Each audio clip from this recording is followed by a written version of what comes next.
님, 네, 후보자로 추천되신 거에 대해서 축하드립니다. 네, 감사합니다. 후보자님, 사법농단 연루된 사건이 있었죠. 네, 거기에 대한 저희 질의에 대해서 서면 답변을 주셨는데 재판 관여 행위로 받아들여졌거나 사법부 독립이라는 가치에 누를 끼쳤다면 송구스럽다고 대답 주셨습니다. 맞죠? 네, 맞습니다. 통합진보당 사건에서 판결 방향에 대한 내용을 담당 재판관에게 전달했고 서기호 판사 사건에서 소송을 신속하게 진행하라는 내용을 담당 재판관에게 전달했습니다. 이 내용이 2019년 11월 6일 양승태 전 대법관 재판에서 그리고 후보자의 증언과 검찰 조서에도 나와 있는 내용입니다. 이 자리에서 국민들께 제대로 사과하실 생각 있으십니까? 네, 사과 말씀은 드리도록 하지만 제가 사실관계에 대해서만 조금 말씀을 드려도 되겠습니까? 뭐 사과는 드리겠습니다. 지금 그 위원님이 말씀하신 것처럼 재판관여 행위로 그 담당 재판부에서 이것을 받아들이고 또는 그러한 모습으로 비춰진 부분에 대해서는 제가 법원에 몸을 담고 있던 당시에 사법부의 독립이나 또 사법부의 신뢰에 누를 끼친 사실이 있다고 보이기 때문에 그 부분에 대해서는 제가 정중히 사과의 말씀을 드리겠습니다. 실제로 그러지 않았는데 외형만 그렇게 보였다는 겁니까? 그 부분에 대해서는 제가 서면 질의에 답변을 드린 것처럼 행정처에서 요구하는 문서를 받았다가 전달하는 게 적절치 않아서 그 문서는 제가 즉시 파쇄를 했습니다. 구두로 전달했다는 거 아닙니까?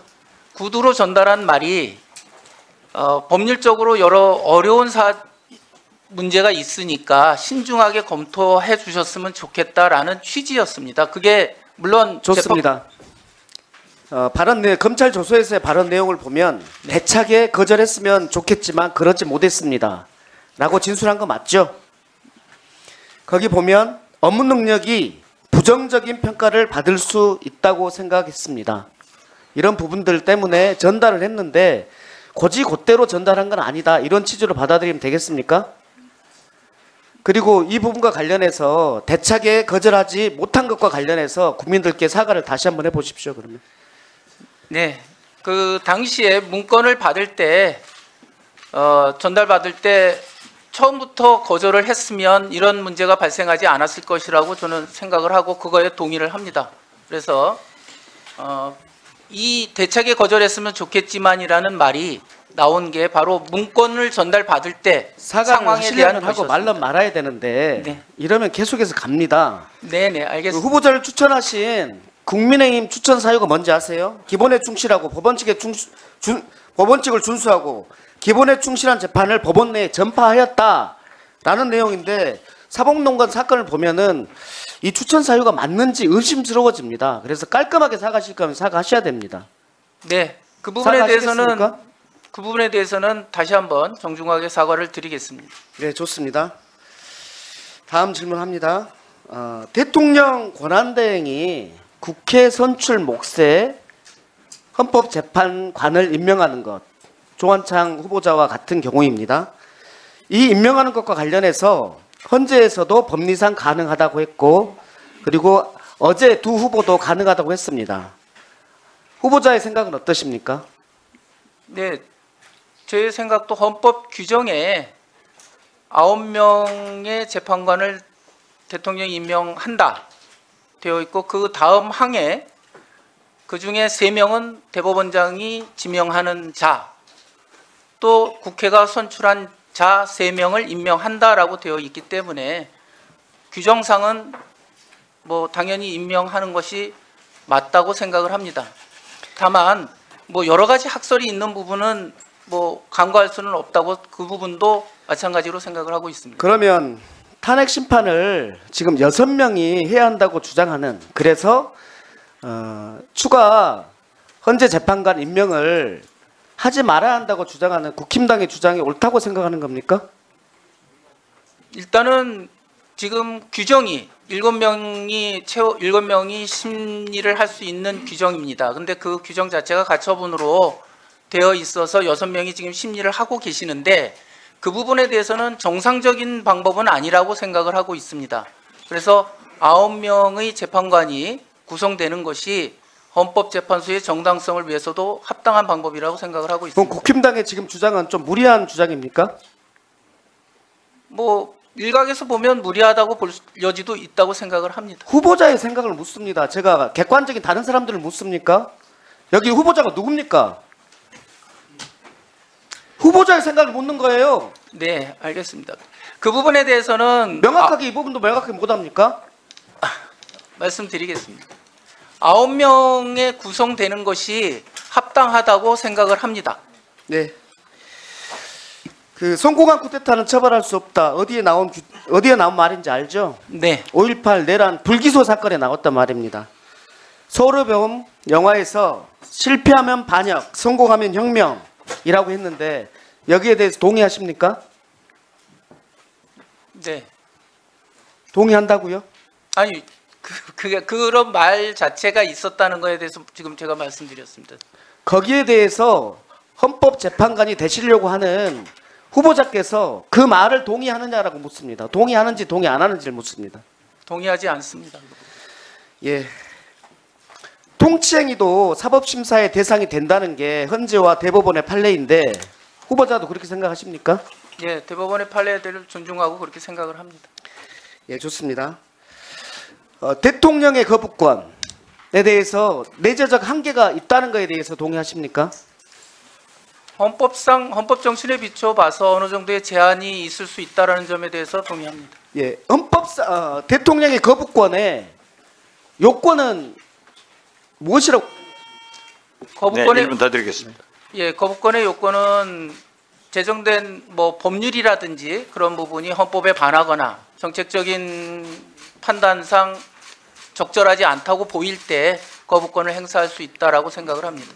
거부권의 요건에 여야 합의가 없으면 거부한다라는 것도 있습니까? 명문 규정이 없습니다. 없죠. 그리고 그 내재적 한계에 거부권을 자기 또는 가족, 대통령의 가족 또는 대통령의 본인에 대해서 행사하는 것에 대해서 내재적 한계가 있다는 것에 대해서 동의하십니까? 그 부분에 관해서는 어느 정도 형평성이나 거부권 행사의 공정성을 위해서 헌법 정신에 대해서 충분히 신중한 검토가 필요하다고 생각을 합니다. 하나만 더 묻겠습니다. 과거에 박근혜 대통령 탄핵 때 최순실이 특검 추천에 대해서 야당만이 추천했다고 위헌 심사 청구한 거 알고 계십니까? 네, 알고 있습니다. 네, 2분 더 드릴게요. 네. 알고 계십니까? 네, 알고 있습니다. 그것의 결과가 어떻게 나왔는지 알고 계십니까? 합헌 결정이 난 걸로 알고 있습니다. 합헌의 내용이 무엇인지 알고 계십니까?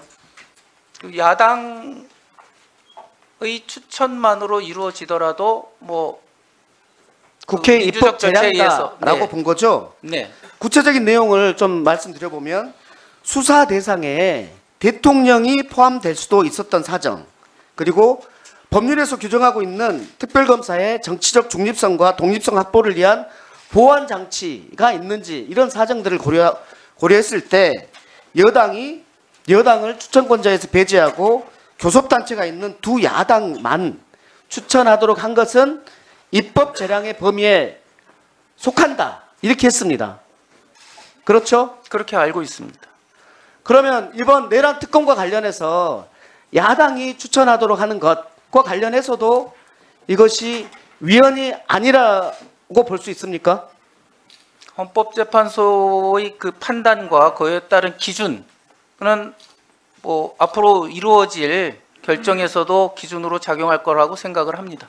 그렇죠. 과거의 헌법재판소의 심판의 내용이 이후에 할 거에 대해서 것에 대해서도 될 텐데 문제는 지금 한덕수 권한대행이 이 내란 특검과 관련해서 야당만이 추천한다고 해서 이게 위헌이라고 거부권을 행사하면 이 거부권에 대해서 헌법상에 맞는지, 또 하나는 그 내란 특검이 한덕수 권한대행 본인에게도 해당됨에도 불구하고 거부권을 행사하는 것이 맞는지 이 부분에 대해서 견해를 주십시오.